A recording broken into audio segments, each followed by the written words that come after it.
A lot of people are afraid that AI will make much of our individual human capital obsolete. Is that a reasonable fear?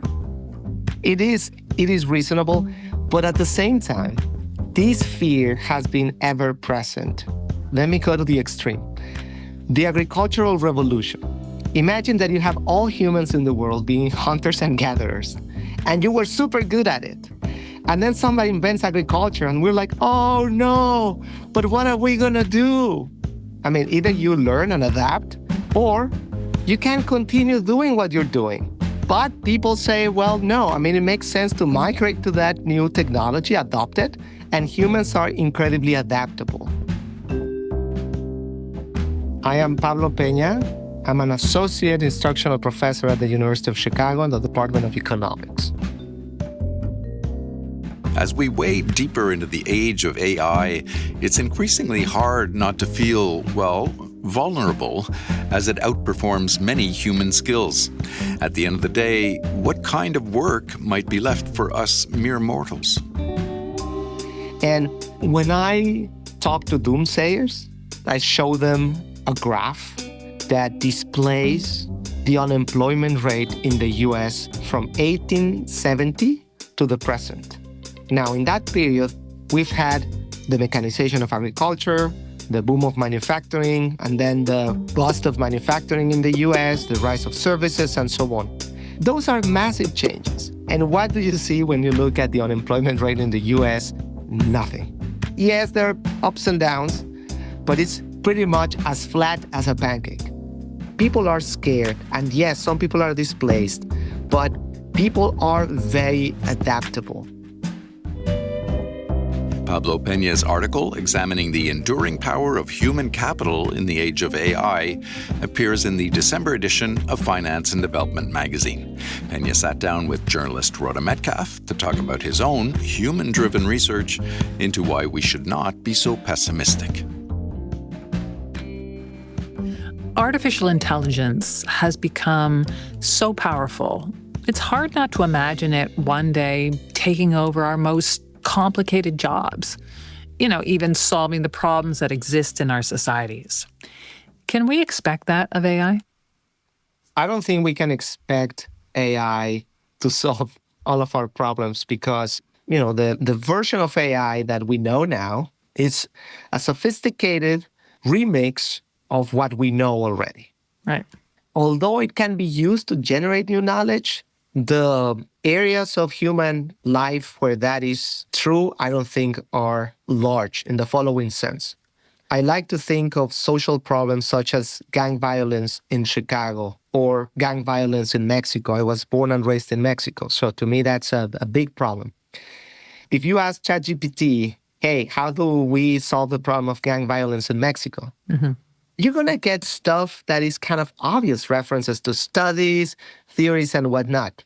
What we humans do is pose questions and do stuff in the real world to try to answer them. Like we go out there and try to observe what the problem is, collect data that doesn't exist already in the internet, right. Come up with theories based on what we observed. Mm-hmm. Maybe if we're lucky, we get funding, we produce a study, and then that study can then become part of the stock of knowledge of humanity. And once it is there somewhere as knowledge, then AI, LLMs, these models can go and fetch it and, spread the word and tell you, hey, maybe you should try something like this. But when that study is not done, the LLM is going to be limited. It's just going to be looking back and say, well, I haven't seen any study dealing with this, but I saw one in Liberia and another in Colombia. What pushes us to create those new studies is curiosity. It's kind of this passion that is human. It's not just algorithmically determined. We want to solve a problem because we care about it. Right. That motivates you, and using curiosity, observation, and so on, you conduct studies that AI is not going to conduct. And then that becomes eventually information that AI can actually leverage, but not the other way around. So a lot of it has to do with the fact that we ask questions, and AI isn't going to ask those questions of itself. Correct. And it's not only the asking, it's also the doing things in the real world. If I could ask AI, hey, conduct this study in, say, Mexico or in the south side of Chicago and go and visit families and, talk to teachers, talk to kids that are, 12 years old about to join a gang and tell them this. AI is not going to do that. Right. Who's going to do it? Humans, and humans who care, humans who have curiosity. Right. In your article, you talk about the information paradox. Can you explain what that is? Sometimes when talking to economists, it helps a lot to use concepts that they know well, particularly financial markets. And in financial markets, there are two concepts that are important. One is the efficient market hypothesis, postulated by Eugene Fama, that said prices in financial markets incorporate all the information available, and that's why you cannot beat the market. It's like this idea that you cannot find a $20 bill on the sidewalk because if it were there, somebody else would have picked it up. Right. But then that notion was complemented by Sanford Grossman and Joe Stiglitz with the information paradox that pretty much says, if all the information is already embedded in prices, then I do not have an incentive to gather information and analyze it because it's already there. I'm not going to gain anything, right? I cannot beat the market. Why do any kind of research? So if nobody's gathering and analyzing information, what is the information embedded in prices? Like Right. this, you cannot have it both ways. If it's all there, it's because somebody's producing it.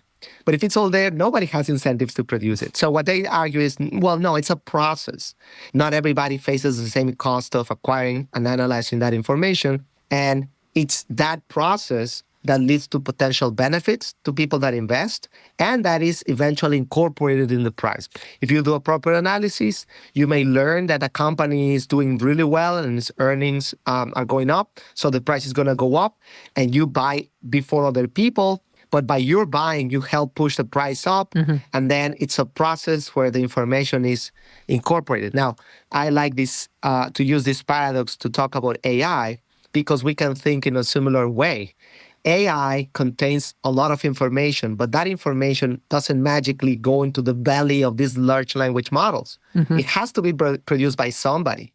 If suddenly all of us, everybody in the world decided that all we're going to do instead of creating new knowledge, new information, is we're going to ask ChatGPT or Claude, then we're going to stop producing new information, producing new knowledge, and then suddenly all this knowledge would become outdated. Right. There wouldn't be people producing new knowledge to feed those large language models. Interesting. There's a tendency to think that AI will eventually replace human skills in all kinds of realms.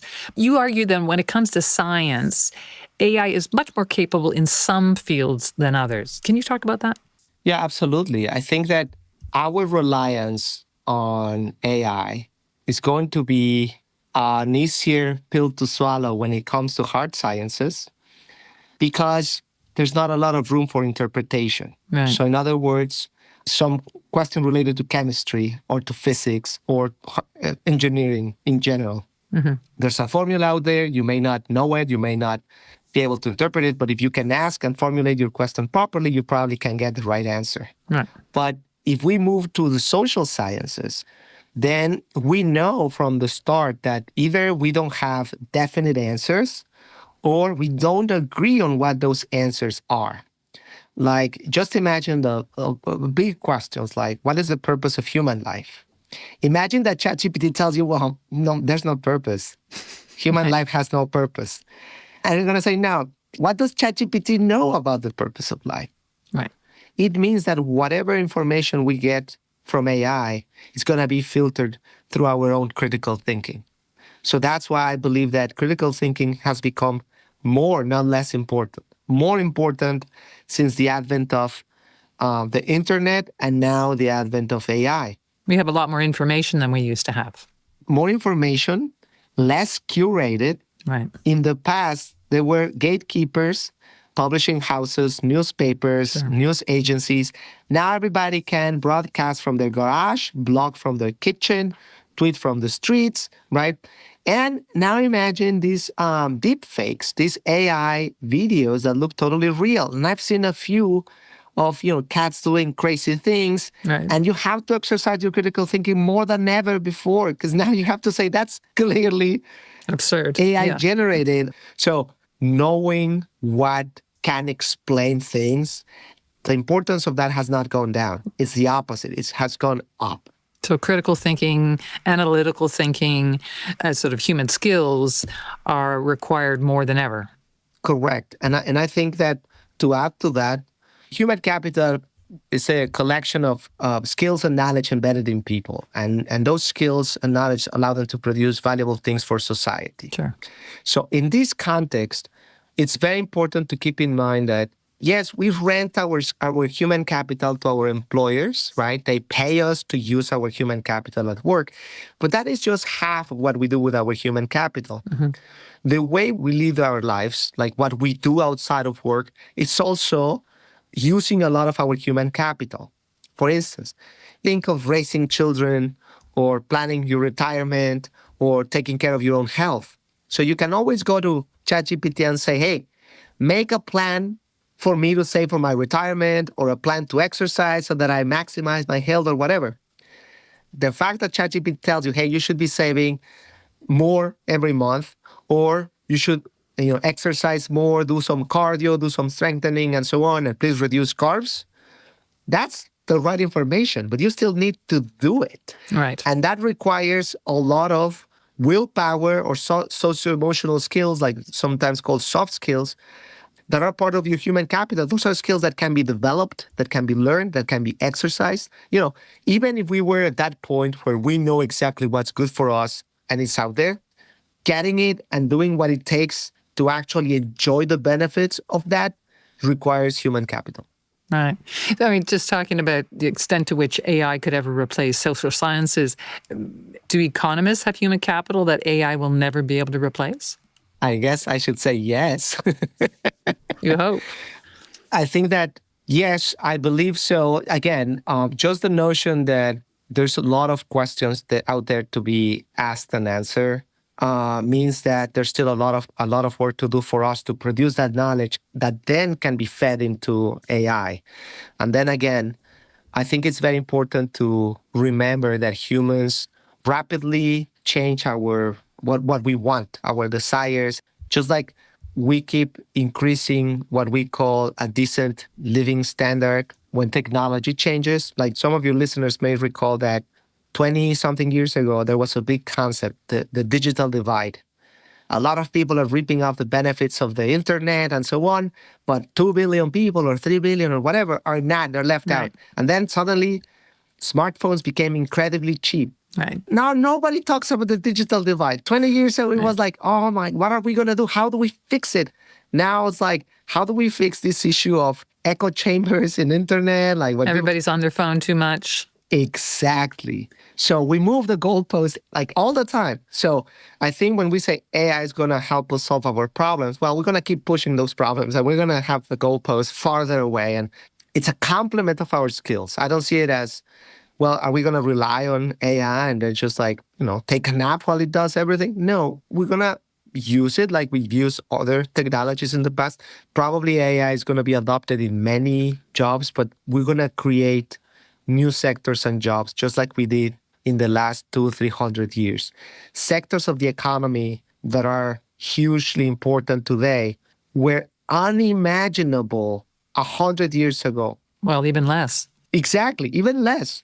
I just try to picture my great-great-great-grandparents, try to explain to them what it means to be a software developer. And now software developers are being kind of displaced to some extent with AI. But that talent, those resources are going to go to other sectors that we cannot think of right now.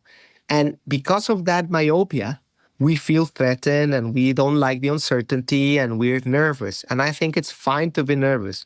But I think there's going to be more entrepreneurs trying to figure out how this human capital that may be displaced in some areas can be used in some other new areas that right now you and I cannot kind of fathom. But those who can, guess what, are going to make a lot of money and are going to produce a lot of value for society. Interesting.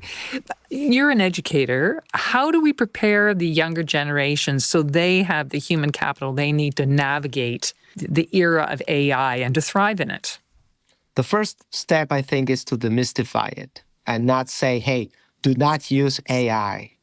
Quite the opposite. I say, please use AI. But I also want you to feel the joy of learning, the feeling of mastery, of gaining mastery at something. That's why we learn to play music. I mean, if we only care about the outcome, why not just buy CDs of, the masters? Instead, we were saying, hey, I'm going to try hard, spend a lot of time trying to learn to play the guitar or the piano or the whatever, because we like the feeling of getting better at something. We like the feeling of learning and understanding and so on. So first, acknowledge that it feels good. So don't just say, hey, why would I learn it if I can get the result from somewhere else? So that's one. Number two, curiosity. Don't you want to know why that is the answer? And I think that links to critical thinking. You want to know why that is the answer in case one time you get the wrong answer. This is all about a journey where you can, use this kind of technology to create new ideas, but they're going to complement whatever you know. So you're going to be able to ask better questions and go even further if you know something. Now we don't need to memorize things. Since we have Google, why memorize anything, right? Yeah. Now they can ask ChatGPT or some other large language model to do it. Right. So that puts the burden on me of what is it exactly that I'm teaching? Calculus? No, this is an economics class. So I have to focus on actually the things that matter. Today I gave a midterm exam. Yesterday, a student came to see me and showed me how Claude, the large language model, reproduced some of my questions because I gave them practice questions. And she told me, without any apology or anything, she said, I fed your old questions to Claude and asked it to produce more questions like it to practice. And I was like, that's a great use. They're not cheating. She's not cheating. She wants to learn. Right. And she's telling ChatGPT, in this case, Claude, give me more of this so that I can practice. And I think that's an example. I don't claim to know what's the right way to proceed, but I think to me, instead of posting a thread, I'm like, this is fantastic. It's saving me time of teaching things that are kind of boring or mechanical, right. And it's letting me focus on the things that I love about economics. Well, a very thought-provoking conversation. Thank you very much, Pablo Peña, for coming on the podcast today. My pleasure. Thank you very much.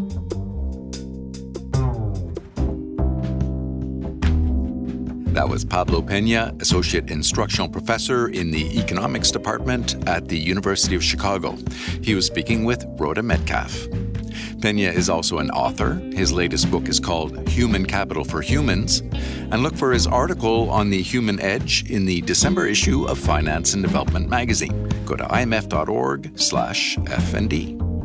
And you'll find lots more IMF podcasts on Apple Podcasts or wherever you listen. You can also follow us on X. Our handle is @IMF_podcast. I'm Bruce Edwards. And I'm Rhoda Metcalfe. Thanks for listening.